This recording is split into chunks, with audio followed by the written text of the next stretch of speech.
Class 8 lesson 7। बच्चों, हम आप लोग को बताने चल रहे हैं युगपत समीकरण। तो आप लोग देखेंगे x के मान y के पदों में लिखिए। अगर ऐसा कहा गया है तो मतलब x के मान मतलब आप लोग को x बराबर बताना है इसमें। तो आप लोग यहाँ देखेंगे समीकरण आपका दिया है x ऋण y बराबर 4। तो पूछ रहा है कि x बराबर कितना होगा। तो आप लोग यही x लिख लेंगे, तुरंत बराबर का निशान लगा देंगे, फिर 4, फिर y को आप लोग इधर ले आएंगे। तो यहाँ ऋण y था, इधर आने के बाद वो धन y बन जाएगा। बस आपके पास यही है x बराबर 4 धन y।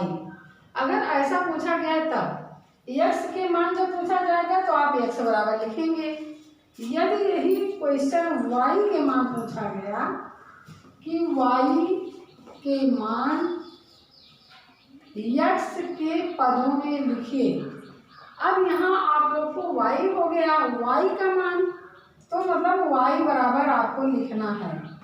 तो y बराबर अब आप देखेंगे 4, यहाँ आपके पास था ऋण y, तो ऋण y बराबर 4 और ऋण x इधर आया, यहाँ धन था तो यहाँ ऋण हो जाएगा 4 ऋण x। फिर आपको देना है y बराबर, तो इसके कारण इधर दोनों के निशान बदल जाएंगे। तो ऋण 4 और धन x, तो y बराबर ऋण 4 धन x। अब आप लोग देखेंगे युगपत समीकरण 3 विधियों द्वारा लगाया जाता है। आगे आप लोग को बड़े अंक मिलेंगे, आप लोग 3 विधि द्वारा लगाएंगे। लेसन देखेंगे लेसन 7 का दूसरा क्वेश्चन। ये 3 विधि होता है विलोपन विधि, प्रतिस्थापन विधि, सारणी विधि, जिसमें सबसे आसान होता है विलोपन विधि। अभी आप लोग तीनों को देखेंगे, लेकिन पहले विलोपन विधि। तो आप लोग देखेंगे विलोपन विधि में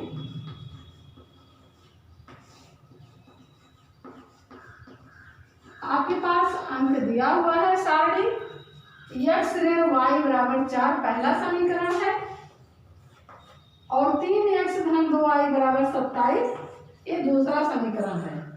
इसी को आप लोग विलोपन विधि से लगाएंगे। तो विलोपन का अर्थ ही जान रहे हैं कि एक अक्षर का लुप्त होना। आप लोग उसमें से कोई भी एक अक्षर लुप्त कर सकते हैं, मतलब उसको हटा सकते हैं। हटाने के लिए आप अक्षर को बराबर करेंगे और फिर काटेंगे। तो यहाँ आप लोग को पहले समीकरण देखना है कि x ऋण y बराबर 4 और 3x धन 2y बराबर 27। हम ऐसी कौन सी गिनती चुने कि जिससे समीकरण 1 में गुणा करने पर मतलब या 3x बन जाए या 2y बन जाए। तो हम लोग देखते हैं कि अगर 3 से गुणा करते हैं तो 3x बन जाएगा, तो अगर 2 से गुणा करते हैं तो y 2 बन जाएगा। हम दोनों में से किसी एक को बराबर कर लेंगे, जो भी आपका मन करेगा, लेकिन उसके पहले लिख लेंगे समीकरण 1 में अगर x को करना है तो 3 से गुणा करने पर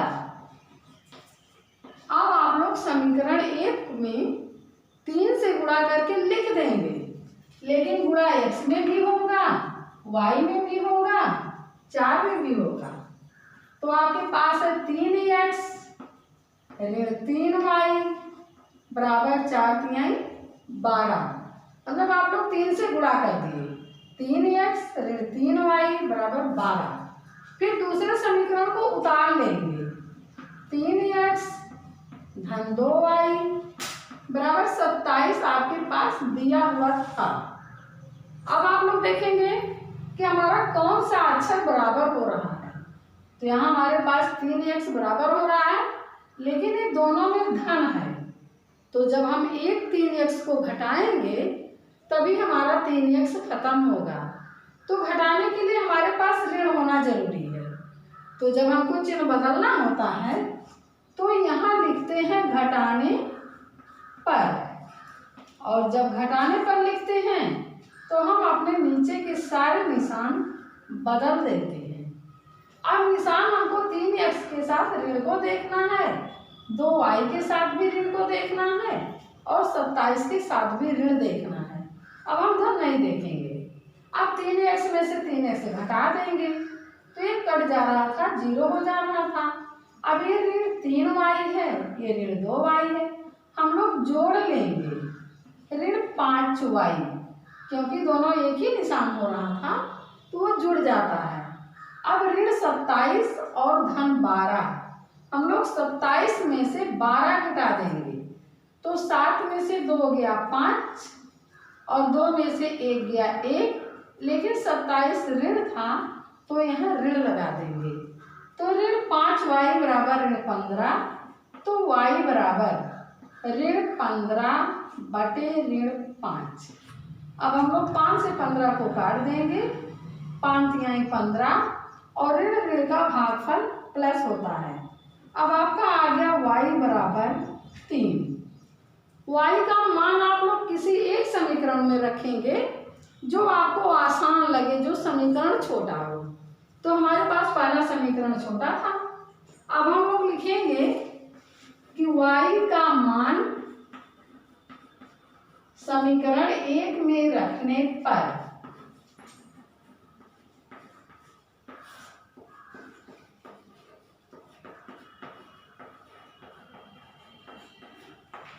और अब हम y का मान जो आया है 3, उसे समीकरण 1 में रख देंगे।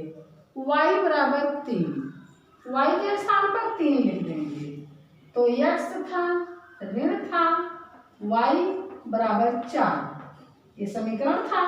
अब हमारे पास है x ऋण y बराबर 3 आया है, 3 बराबर 4।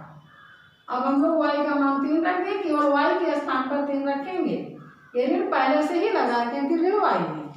अब हम लोग यहाँ x बराबर 4 और ये 3 इधर आया, धन हो गया, 4 धन 3 तो x बराबर 7। हमारे पास आ गया आंसर कि x बराबर 7 और y बराबर 3। बच्चों अब आप लोग प्रतिस्थापन भी देखेंगे। प्रतिस्थापन मतलब एक के स्थान पर दूसरे को रखना, मतलब x के स्थान पर या y को रखना या y के स्थान पर x को रखना। तो आप लोग देखेंगे जो आसान होगा उसी को आप लोग उसी के स्थान पर रखेंगे। तो यहाँ आपके पास दोनों ही आसान है, x बराबर भी बना रहे हैं तब भी, y बराबर भी बना रहे हैं तब भी।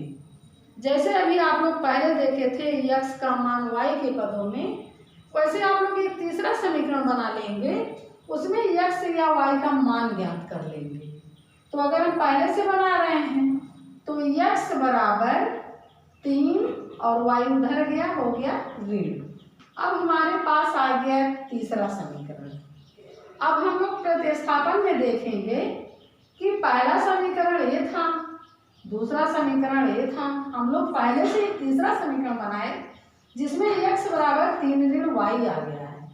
अब हम लोग x के स्थान पर 3 ऋण y को लिखेंगे। अगर पहले से तीसरा समीकरण बनाए थे तो दूसरे को हल करेंगे, अगर दूसरे से तीसरा समीकरण बनाए थे तो पहले को हल करेंगे और x के स्थान पर 3 ऋण y जो आया है उसे ही लिखेंगे। अब हमारे पास x था तो x की जगह पे हम लोग 3 ऋण y लिख देंगे, तो ये हमारा है दूसरा समीकरण। तो 3 ऋण y ये x के स्थान पर लिखा गया, फिर ऋण y बराबर 1। आपके पास x के स्थान पर 3 ऋण y और y के स्थान पर माइनस y जो था वही और बराबर 1 जो समीकरण में था वही। अब आप लोग देखेंगे 3 ऋण y और ये भी ऋण y है। आपके जितने भी अक्षर रहते हैं सब बराबर के बाईं तरफ और जितने भी गिनतियां होती हैं बराबर के दाहिने तरफ चली जाती हैं, लेकिन इधर से उधर आने जाने में चिन्ह बदल जाता है। यदि पूरा का पूरा पक्षांतर होता है तब कोई परिवर्तन नहीं होता। मतलब दाएं के इधर सारे अंक इधर आ जाए बाएं तरफ, और बाएं के सारे अंक जब दाएं तरफ जाते हैं तब चिन्ह परिवर्तन नहीं किया जाता है। यदि एक अंक जा रहा है तो चिन्ह परिवर्तन होगा। अब हमारे पास 3 को इधर लेके आना है, तो यहाँ -3 है, इधर आएगा -3। यहाँ पे हमारे पास एक बार ऋण y है, फिर एक बार ऋण y, हमारे पास हो गया -2y बराबर 1 और -3। अब हमारे पास है -2y बराबर 1 -3। अब -2y बराबर -2, अब y बराबर -2 और बटे -2, 2 2 से कट गया 1 और ऋण का भागफल धन, तो y बराबर 1। अब y का मान किसी एक में रख देंगे, तो y का मान समीकरण 1 में रखने पर, आप दोनों में रख सकते हैं लेकिन लिखेंगे किस में रख रहे हैं।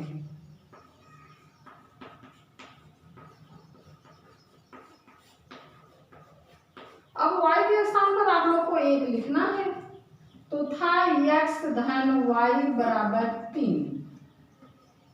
अब आपके पास y की जगह पे 1 लिखना है, तो x धन 1 बराबर 3, तो x बराबर 3 और -1, तो x बराबर 2। अब आपका आंसर बन गया x बराबर 2 और y बराबर 1। बच्चों आप लोग देखेंगे साड़ी विधि। साड़ी विधि में आप लोग को साड़ी बनानी है। साड़ी बनाते समय आप लोग को x का मान मानना होगा और y का मान निकलता चला जाएगा, आप लोग साड़ी बना लेंगे। जिस साड़ी में दोनों अंक बराबर होते हैं वही उत्तर होता है।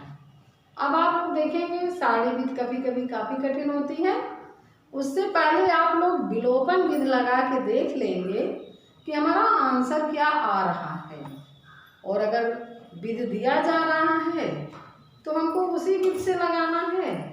यदि कोई विधि नहीं दी जा रही है तो सबसे आसान विलोपन विधि होती है, तो आप सारे सवाल को विलोपन विधि से लगाएंगे।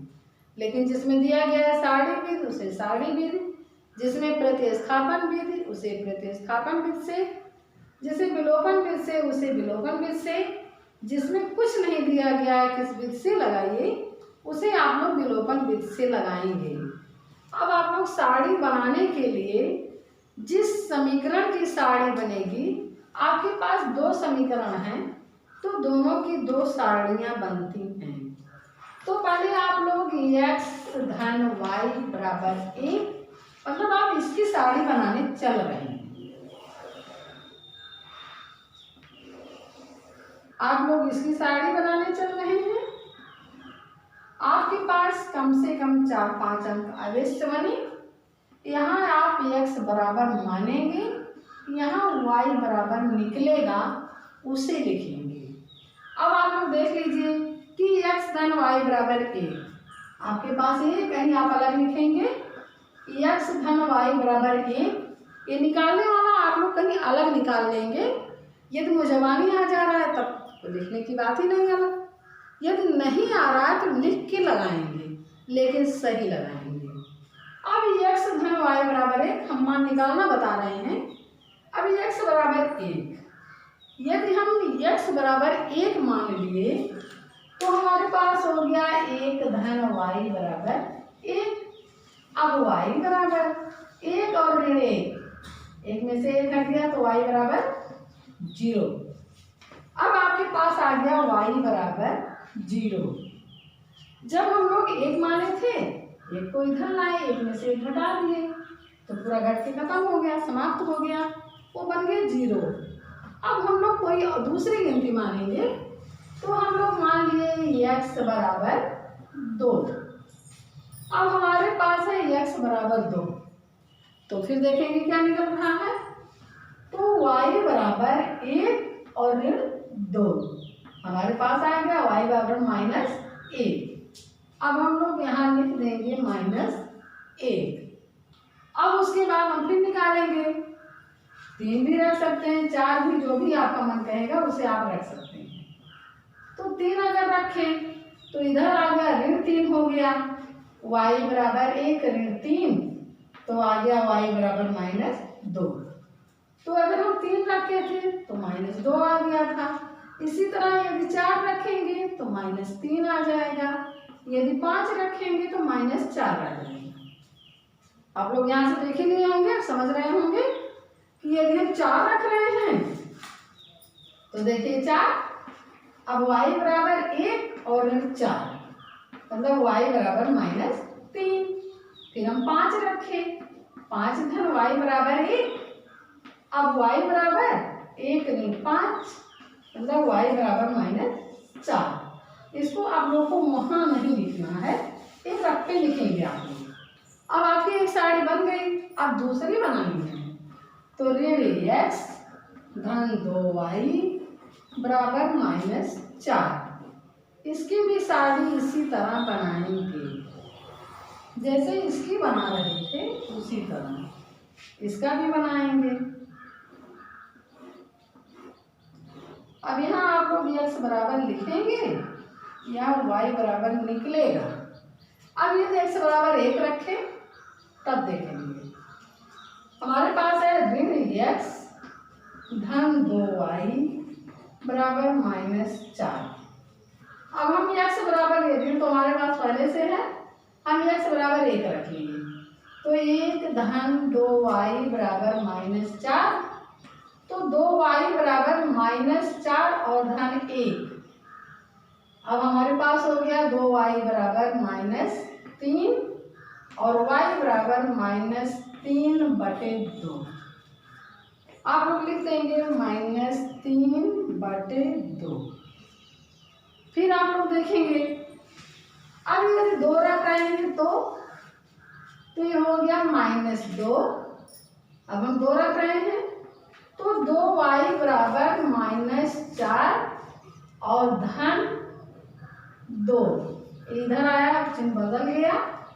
अब 2y बराबर 4 में से 2 घटाए -2, अब y बराबर -2 और बटे 2, मतलब -1। अब हम लोग 2 माने थे और -1, हम लोग 2 माने थे और -1, हमारे पास y का मान -1 निकला और हम x बराबर 2 माने थे। तो अब हम लोग ये देख रहे हैं, दूसरा खाना हमारा सेम हो रहा है कि x बराबर 2 और y बराबर -1। तो हमारा आंसर यही बन रहा है कि x बराबर 2 और y बराबर -1, जिसमें दोनों अक्षर बराबर होंगे तो फिर आगे हमको बनाने की ज़रूरत नहीं होती है, और जब तक बराबर नहीं होंगे तब तक हमको बनाना ही रहेगा। ये भी नहीं है कि हम 5 ही बार बनाएंगे।